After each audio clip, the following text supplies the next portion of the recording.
콘크리트 담장이 세상의 전부였던 소망의 집. 그곳에는 성격도 재능도 다르지만 오직 서로만을 의지하는 세 소년이 있었습니다. 첫째 준혁은 냉철한 판단력을 가진 맏형이자 전략가. 둘째 태수는 압도적인 피지컬과 의리를 가진 행동대장. 막내 민우는 기계와 정보 습득에 천부적인 재능을 가진 브레인. 아이들은 학교에서 부모 없는 자식이라는 멸시와 차가운 시선을 받을 때마다 주먹을 꽉 쥐며 다짐했습니다. 우리가 세상에 태어난 건 실수일지 몰라도 살아가는 건 증명이 될 거다. 그들은 매일 밤 옥상에서 서로의 상처에 약을 발라주며 언젠가 누구도 무시 못할 힘을 갖기로 피해 맹세를 나눴습니다. 성인이 되어 고아원 문을 나선 그들에게 세상은 여전히 냉혹했습니다. 학벌도 배경도 없는 그들이 선택할 수 있는 길은 많지 않았습니다.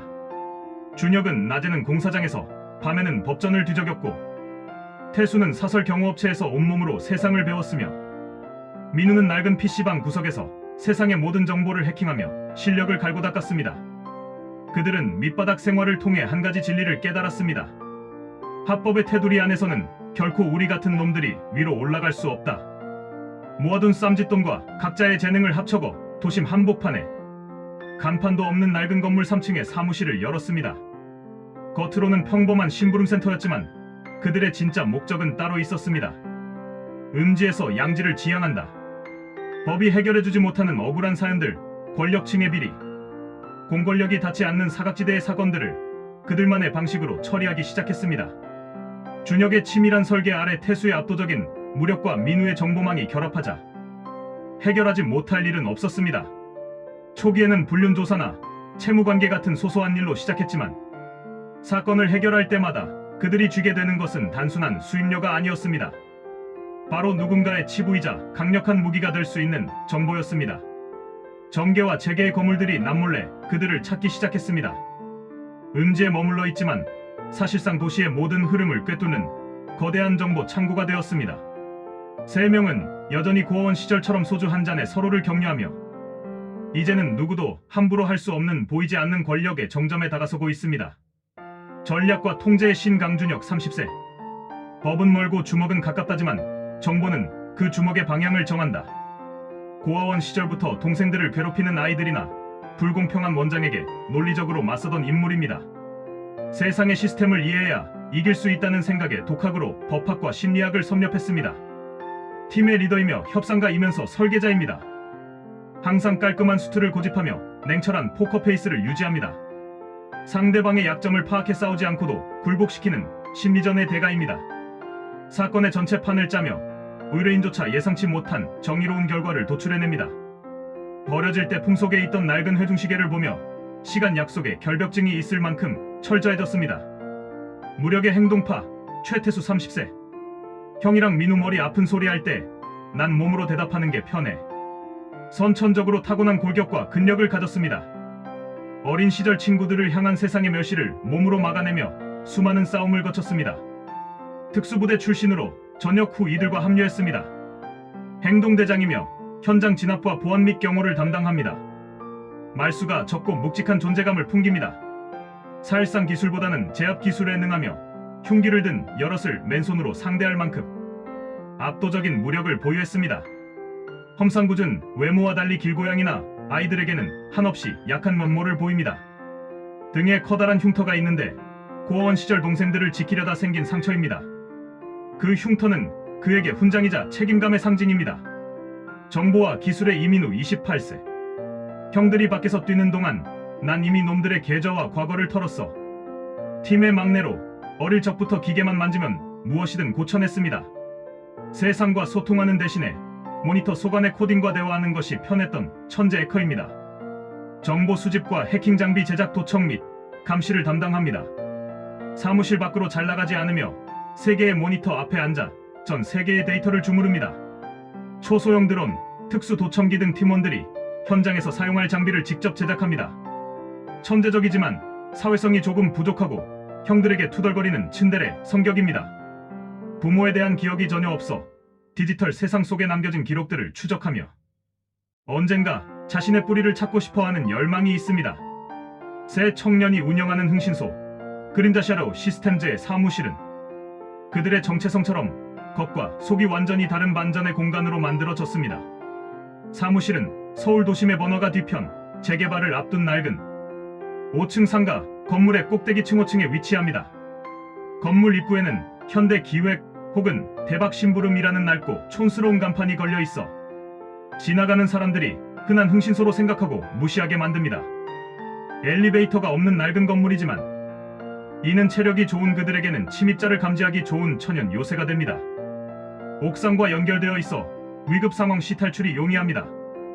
두꺼운 철문을 열고 들어가면 내부는 겉모습과 달리 극도로 현대적이고 기능적인 공간이 펼쳐집니다. 톤 다운된 그레이 벽면과 가죽 소파가 배치된 중후한 느낌입니다. 대형 화이트보드에는 복잡한 인물 관계도와 사건 흐름도가 빼곡히 적혀 있습니다. 한쪽 벽면은 전체가 책장으로 되어 있는데 법전과 심리학 서적들 사이에 비밀 금고가 숨겨져 있습니다. 수많은 모니터의 푸른 빛이 지배하는 차가운 공간입니다. 한 벽면 전체가 8대의 대형 모니터로 덮여 있습니다. 도시의 CCTV, 교통 상황, 의뢰 대상의 SNS 등을 실시간으로 감시합니다. 방 중간에는 민우가 직접 개조한 고성능 서버들이 끊임없이 돌아가며 낮은 기계음을 냅니다. 땀 냄새와 쇠 냄새가 섞인 거친 공간입니다. 샌드백과 각종 웨이트 장비가 놓여 있어 태수가 매일 몸을 단련합니다. 안쪽 캐비닛에는 현장 투입 시 사용하는 특수 방검복, 무전기, 테이저건, 그리고 태수의 주무기인 삼단봉 등이 체계적으로 정리되어 있습니다. 사무실 한쪽 구석, 가장 안쪽에는 3명만이 들어가는 작은 비밀 휴게실이 있습니다. 이곳만큼은 최첨단 장비 대신 고아원 시절 사용하던 낡은 담요, 셋이 함께 찍은 유일한 유년 시절 사진, 그리고 항상 채워져 있는 소주 박스와 컵라면이 놓여 있습니다. 막강한 파워를 키워가는 냉혹한 청년들이지만 이곳에서만큼은 다시 소망의 집, 아이들로 돌아가 서로의 상처를 보듬는 유일한 안식처입니다. 보안 시스템 또한 지문 인식과 민우가 개발한 안면 인식 시스템이 없으면 내부 진입이 불가능합니다. 사무실 전체에 화이트 노이즈 발생기가 설치되어 있어 외부에서의 도청을 원천 차단합니다. 평온하던 어느 비오는 화요일 밤, 낡은 건물의 계단을 울리는 묵직하고 일정한 구두 소리가 들려옵니다. 민우의 모니터에 보안 센서 정보가 울리고 새 청년은 직감적으로 진짜가 나타났음을 깨닫습니다. 사무실 문을 열고 들어온 사람은 TV 뉴스에서나 보던 대형 로펌 성진의 대표 변호사 박성재였습니다. 그는 정재계의 뒷수습을 전담하는 인물로 유명합니다. 평소라면 이런 건물이 이름 없는 흥신소를 찾을 리 없지만 그의 눈빛에는 절박함이 서려 있었습니다. 법으로 해결할 수 있는 일이었다면 여기 오지도 않았네. 자네들이 법 밖에서 가장 확실하다는 소문을 들었어. 박성재가 내민 것은 한 장의 사진과 암호화된 USB였습니다. 차기 대권 후보로 거론되는 최 의원의 비자금 내역이 담긴 비밀 장부가 도난당했습니다. 장부를 훔쳐간 이는 최 의원의 수행비서였으나 어제 새벽 의문의 교통사고로 사망했습니다. 하지만 사고 현장에서 장부는 발견되지 않았습니다. 경찰보다 먼저, 그리고 최 의원의 반대파보다 먼저 그 장부를 찾아와라. 방법은 상관없다. 필요하다면 누군가의 목숨줄을 쥐어도 좋다. 준혁은 박성재가 건넨 서류를 훑어보며 직감합니다. 이것은 단순한 장부 찾기가 아닙니다. 데드라인 48시간 뒤 최 의원의 대선 출마 선언식이 열립니다. 그 전까지 장부를 찾지 못하면 박 변호사와 최 의원은 파멸합니다. 수행비서의 사고는 조작된 냄새가 났고 장부를 노리는 제3의 세력거대, 조직폭력배 혹은 해외 정보기관이 이미 움직이고 있었습니다. 성공시 서울 변두리에 있는 낡은 상가 건물을 이들의 명의로 이전해주겠다는 파격적인 조건을 제시합니다. 우리를 선택한 건 우리가 실패해도 꼬리를 자르기 쉽기 때문이겠지. 하지만 그 대가는 비쌀 겁니다. 계약을 수락하며 판을 짜기 시작함. 이미 박 변호사가 들어올 때 그의 스마트폰을 미러링해 숨겨진 통화 목록을 가로채고 있습니다. 형, 이 인간. 우리한테 말 안 한 게 더 많은데? 묵묵히 너클을 챙기고 검은 재킷을 입습니다. 장부 냄새 맡은 놈들, 오늘 다 뒤지겠네. 새 청년은 이제 음지의 실력자로서 첫 시험대에 오릅니다. 민우의 손가락이 키보드 위를 폭풍처럼 휘저었습니다. 사무실 안의 푸른 모니터들이 수십 개의 창을 띄우며 빠르게 전멸하기 시작합니다. 준혁과 태수는 민우의 등 뒤에서 숨을 죽인 채 화면을 주시했습니다. 민우는 사망한 수행비서의 클라우드 계정과 휴대전화 GPS 기록을 복출해냈습니다. 사고 직전 6시간의 행적이 지도 위에 붉은 선으로 그어지기 시작합니다. 수행비서는 사고 직전 의원실이나 집이 아닌 종로의 한 낡은 여인숙과 외곽에 폐쇄된 공중전화 부스를 들렀습니다. 형, 이 사람 사고 나기 1시간 전에 공중전화로 어딘가에 전화를 걸었어. 그리고 자기 휴대전화의 모든 사진을 삭제했는데 내가 방금 복구했어. 이건 장부 사진이 아니야. 어떤 열쇠 사진이야. 추적 결과 수행비서의 마지막 행선지는 사고 지점에서 불과 500m 떨어진 지하철역의 구석진 코인 락커였습니다. 최 의원의 수행비서도 우리처럼 고아 출신이었어. 놈들이 자기를 죽일 걸 알고 자기가 가장 잘 아는 동네, 가장 평범한 곳에 장부를 숨긴 거야. 시간 없어. 거물들이 보낸 사냥개들도 이미 이 냄새를 맡았을 거다. 바로 움직이자.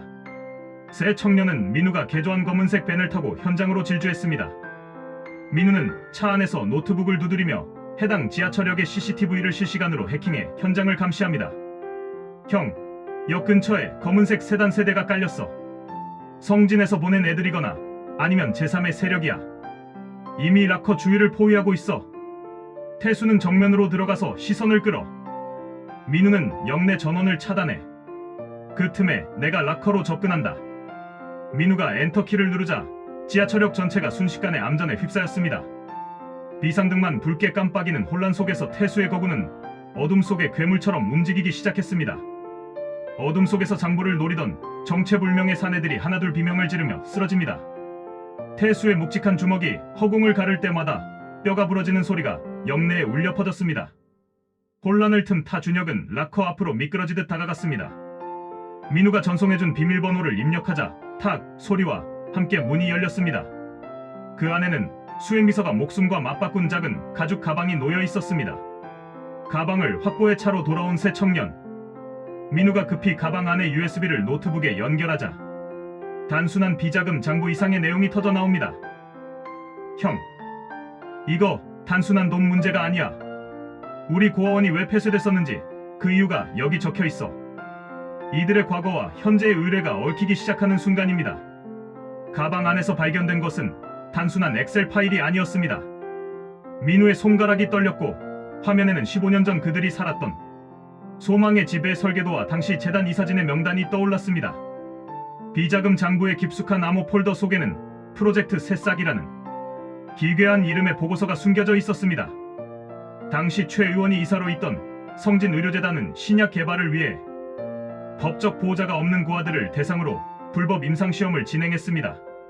실험 부작용으로 아이들이 하나둘 시름시름 앓기 시작하자 최 의원은 증거를 인멸하기 위해 고아원에 의도적인 화재를 일으키거나 강제 폐쇄를 결정했던 것입니다. 장부 뒷장에는 폐기 명단이라는 이름으로 당시 함께 지냈던 동기들의 이름이 적혀 있었습니다. 그 중에는 세 사람이 그토록 찾고 싶어 했던 다른 친구들의 이름도 포함되어 있었습니다. 항상 평정심을 유지하던 준혁의 눈빛이 차갑게 가라앉았습니다. 태수는 주먹을 너무 꽉 쥔 나머지 손등에 핏줄이 터져 피가 배어 나왔습니다.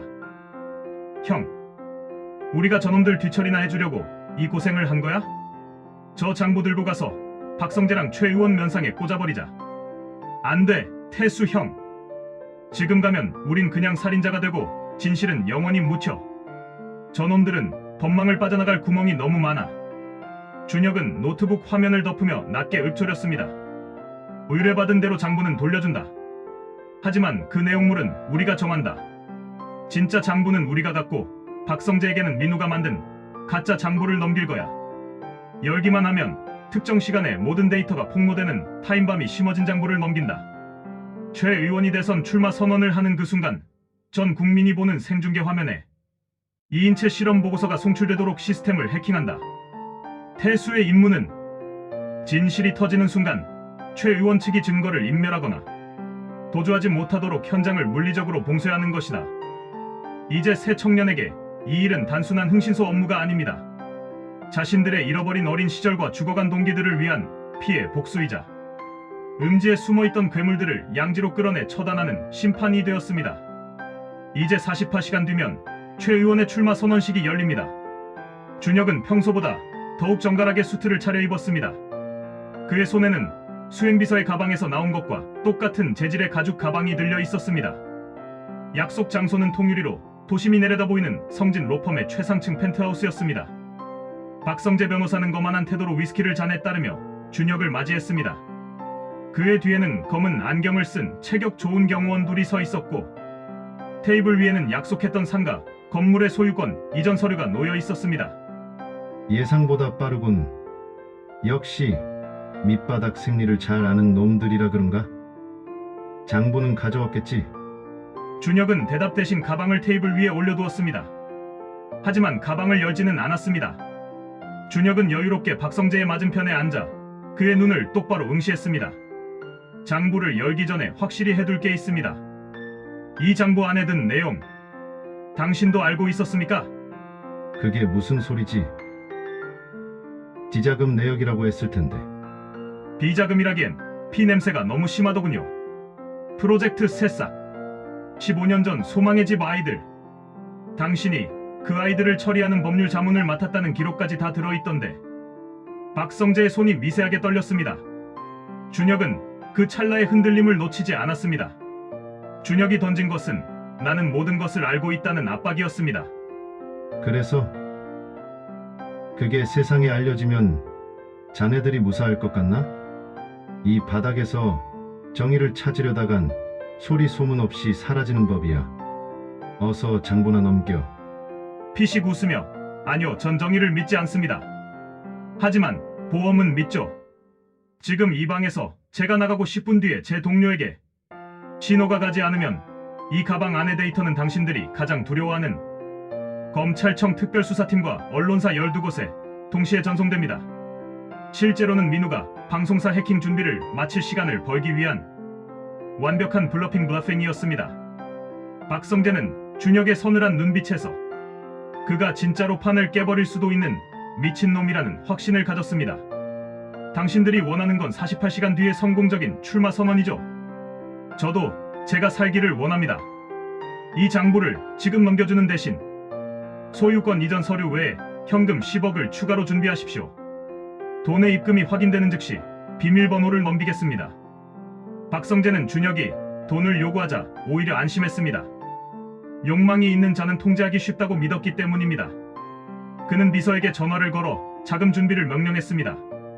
그 사이 준혁의 귓가에 숨겨진 초소형 인이어를 통해 민우의 목소리가 들려왔습니다. 형, 방송 송출 시스템 백도어 설치 완료. 이제 5분만 더 끌어. 준혁은 가짜 USB가 든 가방을 박성재에게 밀어주었습니다. 돈이 입금되는 순간 USB의 암호가 해제되는 원격 코드를 보내드리죠. 그때까지 열어보지 않는 게 좋을 겁니다. 잘못된 비밀번호를 3번 입력하면 데이터는 영구 삭제되니까요. 박성재는 승리의 미소를 지으며 가방을 챙겼고 준혁은 우아하게 자리에서 일어났습니다. 펜트하우스를 나서는 준혁의 등 뒤로 차가운 땀 한 방울이 흘렀지만 그의 입가에는 냉소적인 미소가 걸려 있었습니다. 준혁이 건넨 가짜 USB는 이제 박성재의 손을 거쳐 최 의원의 집무실로 향할 것입니다. 그리고 정확히 24시간 뒤 대한민국은 뒤집어질 것입니다. 연재소설 다음 편을 기대해주세요.